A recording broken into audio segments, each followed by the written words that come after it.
زندگی کے اندر اگر ہم کہیں کامیاب ہوئے ہیں نا تو اس پر بھی ہمیں غور کرنی چاہیے کہ ہماری محنت کتنی تھی، خدا کا فضل کتنا تھا،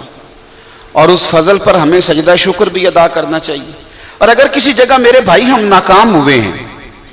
اور کسی مقام پر ہم نے خطا کھائی ہے تو اس وقت بھی بجائے اپنی کمزوری دوسروں پر ڈالنے کے کہ فلانے نے مشورہ ٹھیک نہیں دیا تھا، فلاں نے سرپرستی مناسب نہیں کی تھی، فلاں نے تعاون ٹھیک کر کے نہیں کیا، فلاں نے میرا بازو نہیں پکڑا ورنہ میں پھسلنے سے بچ جاتا، بجائے اس کے کہ آپ اپنی کمزوریاں دوسروں پہ ڈالیں، آپ اپنی غلطیاں تلاش کریں۔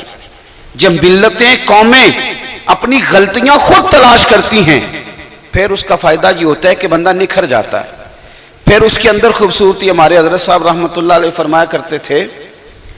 کہ اچھی تو ویسے خوش آمدی لوگوں کی باتیں لگتی ہیں، خوش آمد کرنے والے جو لوگ ہوتے ہیں ان کی باتیں اچھی لگتی ہیں، جو بلے بلے کرتے ہیں،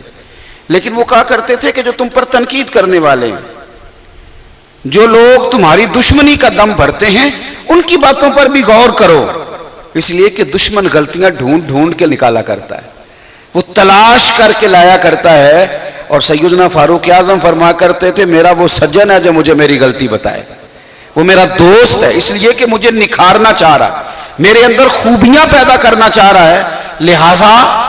وہ میرا بڑا قریبی دوست ہے۔ اپنی غلطیاں تلاش کریں، اپنے محاسبے پہ وقت دیں۔ زندگی میں کتنے کام ہیں جو ہم کر سکتے تھے ہم نے نہیں کیے، کیوں؟ اس لیے کہ ہم نے کبھی اپنا حساب ہی نہیں کیا۔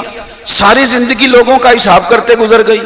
ساری زندگی یہ کہتے تو گزر گئی فلانا ٹھیک نہیں، فلانا ٹھیک نہیں۔ ایک بزرگ کے سامنے کسی نے کہا حضور اس دور میں مخلص بندہ کوئی نہیں ملتا، وہ مسکرا پڑے، کہنے لگے کوئی بھی نہیں ملتا؟ اس نے کہا حضور کوئی بھی نہیں ملتا، تو فرمانے لگے چل تو ہی مخلص ہو جا، تو ہی مخلص ہو جا، تل تیری شکل میں ہی کچھ لوگوں کو مخلص بندہ مل جائے۔ کوئی نہیں مل رہا تو وہ کام کر، فلاں بندے نے کوئی کام نہیں کیا تو آپ کر لیں، فلاں آدمی نے کوئی ڈیوٹی نہیں کی تو آپ آگے بڑھے، فلاں کوئی خدمت نہیں کر سکا تو آپ کریں۔ یہ کیا بات ہوئی دوسروں پہ اعتراض کر کے چپ کر جانا؟